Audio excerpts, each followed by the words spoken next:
Buen día, mis estimados estudiantes, les saluda el profesor Smith. El día de hoy vamos a dar inicio con la segunda clase de la subárea de historia.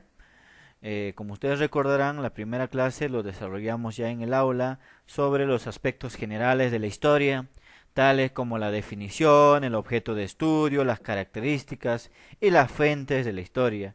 Y lo que nos compete desarrollar el día de hoy, como ustedes podrán observar en la diapositiva, son sobre las ciencias auxiliares y las ciencias cooperativas de la historia, que es de vital conocimiento para todos ustedes. Por ejemplo, yo les pregunto, y les voy a dar 3 segundos para que ustedes respondan en interno.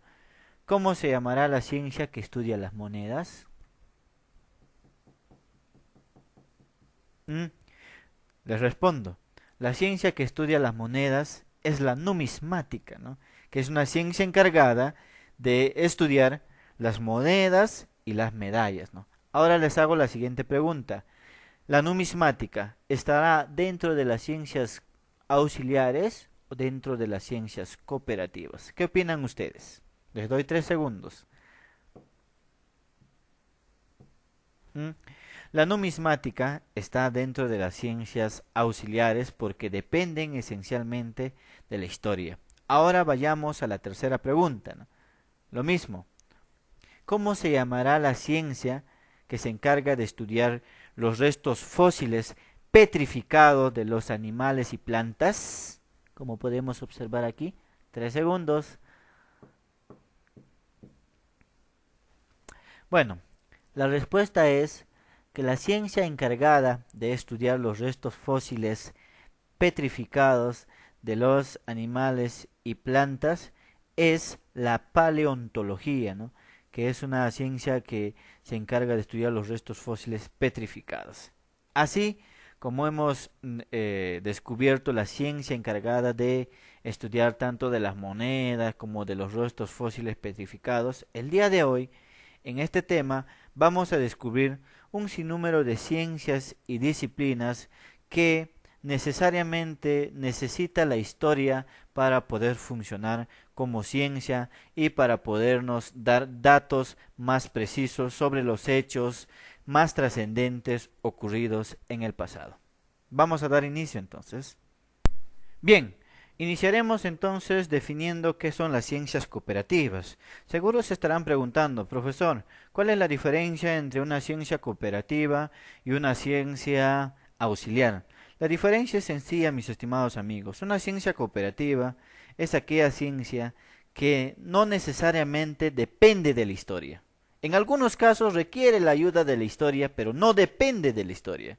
Mientras que las ciencias auxiliares son aquellas ciencias que sí dependen de la historia y que la historia depende de ellos. Esa es la única diferencia, ¿no? Mientras las ciencias cooperativas no dependen, las ciencias auxiliares sí dependen.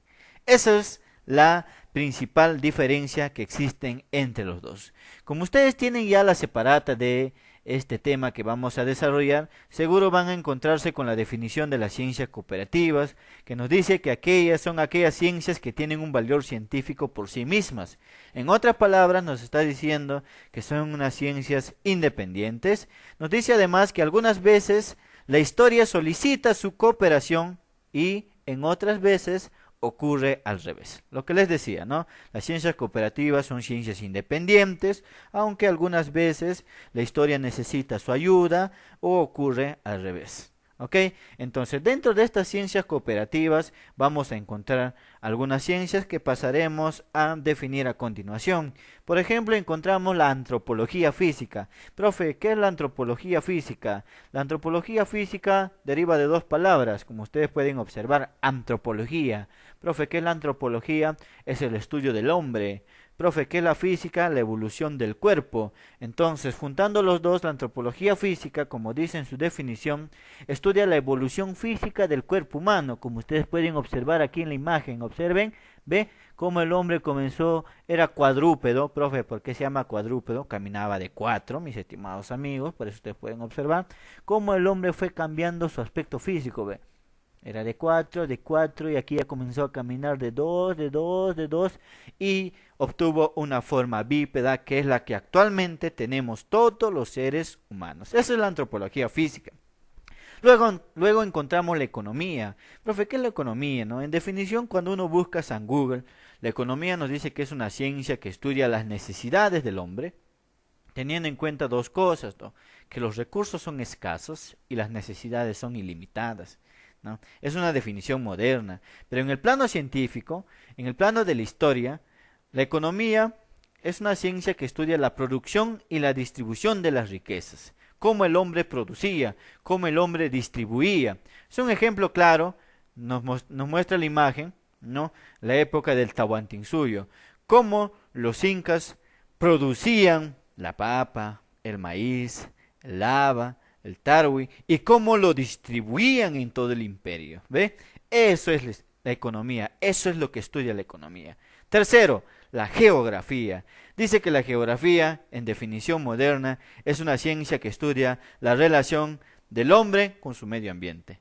Pero en el plano científico, en el plano de la historia, la geografía es una ciencia que estudia o indica el espacio de los hechos. Indica el espacio de los hechos. Un ejemplo, en el caso de Huánuco, por ejemplo, tenemos la revolución de 1812, que lastimosamente la gran mayoría de los huanuqueños desconocemos, ¿no?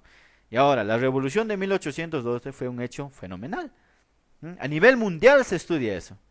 Entonces, pero ahora les pregunto, ya tenemos el hecho, revolución de 1812, pero ¿dónde fue el espacio? Lo que nos pide la geografía, ¿en dónde se desarrolló? ¿Ah? Se dice que la revolución de 1812, realizada en Huánuco, ocurrió en el puente Guayupampa, ¿no? Algunos conocerán el puente Guayupampa, que está hacia el este de Plaza Vea o Real Plaza, ¿no? Entonces, eso es lo que estudia la geografía, el espacio de los hechos. Otro ejemplo de las ciencias cooperativas tenemos a la sociología. Lo que estudia la sociología es la interacción, la relación, la interrelación entre los grupos sociales. Tenemos que tener en cuenta, señores estudiantes, que el hombre, las cosas que hizo el hombre, los descubrimientos que hizo el hombre, las edificaciones que construyó el hombre, no lo hizo solo, lo hizo de manera grupal, porque al hombre hay que entenderlo en sociedad. La civilización del hombre se desarrolló porque el hombre actuó en sociedad. Al hombre no lo vas a entender solo. El hombre siempre actúa en sociedad y la sociología es justamente lo que estudia es eso, ¿no? La relación de una sociedad con otra sociedad. Es el caso, tenemos en la imagen una sociedad griega, ¿no? Cómo era la sociedad griega, cómo la sociedad griega se socializaba, cómo la sociedad griega investigaba, cómo la sociedad griega pensaba. Todos esos aspectos estudia la sociología. Luego tenemos la demografía. La demografía es una disciplina para algunos. Dice que estudia los fenómenos de la población humana. Pero ¿cómo es los fenómenos de la población humana? Un ejemplo, Huánuco, por ejemplo, valga la redundancia, en 1950, 1940, Huánuco solo era la plaza de armas y unas cuantas casas alrededor de ella. Pero cuando se produjo el fenómeno migratorio, cuando la gente del campo migró a la ciudad, Huánuco comenzó a poblarse. Actualmente Huánuco se está rodeando, ¿no? En los cerros la gente está haciendo su casita. Actualmente Huánuco se encuentra poblado. Ese fenómeno migratorio, ese fenómeno de la población humana, estudia la demografía, ¿no? Luego tenemos a la arqueología. La arqueología, por un lado, es una ciencia, dice, que estudia los testimonios materiales. ¿Cómo es eso, profe? A ver, explíquete mejor. Ponme un ejemplo, profe. Fácil. Por ejemplo, nosotros tenemos en la imagen aquí, que es el complejo arqueológico de Kotosh, el templo de las manos cruzadas. Es así, estudiado por Senchizumi, ¿no? En 1960. Tenemos aquí el templo de las manos cruzadas. Eso estudia la arqueología. ¿Por qué? Porque el templo de las manos cruzadas es un testimonio material. Está ahí, tú lo puedes tocar, ¿ve? Ahí está, ¿ve? Mira el templo, cómo está su piedrita. Caramba, el templo blanco, tú puedes ir, lo puedes tocar. Esos testimonios materiales estudia la arqueología. Otro ejemplo, profesor, Machu Picchu, por ejemplo, es un testimonio material. Y esos testimonios materiales es de estudio de la arqueología. Luego tenemos la lingüística. La lingüística es una disciplina que estudia la naturaleza y las leyes que gobiernan el lenguaje. En simples palabras, la lingüística estudia cómo se tiene que hablar de manera corta. Eso estudia la lingüística. Entonces, ahora vamos a pasar a ver cuáles son las ciencias auxiliares. Reitero, ya hemos visto un conjunto de ciencias cooperativas, ¿no?, que pueden andar por sí solo y que algunas veces necesitan la ayuda de la historia o al revés. Pero en este caso vamos a definir lo que son las ciencias auxiliares. Ya en un principio les decía que son aquellas ciencias que necesariamente dependen de la historia y que la historia depende de ellas. ¿Ok? Vamos a encontrar, por ejemplo, la antroponimia. Profe, ¿qué es la antroponimia? Es el origen y el significado de los nombres. Ah, profe, el origen y el significado de los nombres. Claro, por ejemplo, profesor, el nombre Ramsés. Ramsés, ¿qué es Ramsés, profesor? Fue un faraón de la cultura egipcia. Se dice que Ramsés tiene un significado, o el nombre Ramsés tiene un significado, donde se dice que Ra viene a ser el dios más importante de los egipcios. Mientras tanto, Ses, Ses significa hijo de. Entonces, si lo juntamos todo, diría hijo de Ra, que es el dios más importante de la cultura griega. Así como estudia la antroponimia, el significado de muchos nombres, también estudia en algunos casos el significado de algunos lugares o espacios territoriales. ¿Es importante? Sí. No, en este caso en el aula no vamos a desarrollar eso porque es de una investigación más profunda, ¿no? Pero lo que sí nos interesa saber en historia es la cronología, ¿no? Lo que les decía en clase, la cronología. La historia es una ciencia que estudia los hechos más trascendentes en un determinado tiempo y espacio. Tiempo es justamente la cronología, ubicación de los hechos en el tiempo. Por ejemplo, un hecho importante dice que la batalla de Ayacucho es un hecho importante. Ahora su cronología, la batalla de Ayacucho, profesor, se realizó el 9 de diciembre de 1824. Excelente. La fundación de Huánuco. Es un hecho importante. Su cronología, la fundación de Huánuco, profesor. La primera fundación se realizó el 15 de agosto de 1539, profesor. ¿Ve? Cronología. Ubicación en el tiempo. Y es lo que también observamos aquí, mire. La historia del Perú está dividida de la siguiente manera. La época prehispánica, que hace referencia a la época antes de los incas. Luego tenemos la época del virreinato, cuando llega el virreinato, ¿no?, cuando llegan los virreyes, cuando llegan los españoles, y finalmente tenemos la época republicana que estamos viendo hasta el día de hoy. República viene del gobierno de los presidentes, ¿no? Todos los presidentes que hemos tenido desde 1822, 1823, cuando nacen los primeros presidentes constitucionales, hasta el día de hoy. Luego tenemos la bibliografía. Son aquellas ciencias, reitero, al igual que la antroponimia, son de investigación profunda. Más que todo son ciencias que se necesita para una investigación seria. En el caso de nosotros, pues no somos historiadores. Yo soy un docente de historia, mi función es pedagógica. Si sería historiador, sí, pues lo tomaría como algo importante. Sin embargo, es necesario conocer. Nos dice que la bibliografía clasifica y analiza las obras impresas. Por ejemplo, la bibliografía clasifica las obras clásicas de los griegos, que escribió Aristóteles, Platón, Sócrates, entre otros pensadores. Vamos a pasar a la siguiente diapositiva. Tenemos la epigrafía. La epigrafía es una ciencia que estudia las inscripciones antiguas. Tenemos un ejemplo aquí, miren. Esta es una inscripción egipcia. Cómo los egipcios escribían, mira cómo era su lenguaje, ¿ve? Un halconcito, aquí se parece, no sé, a un gato, esto no sé a qué se parece, pero era un medio de comunicación, era una inscripción antigua que está plasmado sobre una pared, sobre una roca u otro tipo de material, ¿no? Y eso es lo que justamente estudia la epigrafía. Luego tenemos la espeleología, que es una ciencia encargada de estudiar las cuevas y cavernas donde habitaron los primeros hombres que poblaron el mundo. Huánuco, por ejemplo, tiene una cueva y una caverna muy importante que está ubicado en Ambo, ¿no? Para aquellos que conozcan Ambo, encima de Ambo se encuentra la cueva de Hatunuchco, que significa hueco grande. Eso es de estudio para la espeleología, ya que estudia, reitero, las cuevas y las cavernas. Luego tenemos la filatelia, ¿no? La filatelia ya es, reitero, de investigación profunda. Es una ciencia encargada del estudio de las estampillas, más que todo para los países europeos, ¿no? Luego tenemos el folclore. El folclore, ¿no? ¿Qué estudia el folclore? Es una ciencia que estudia las costumbres de los pueblos.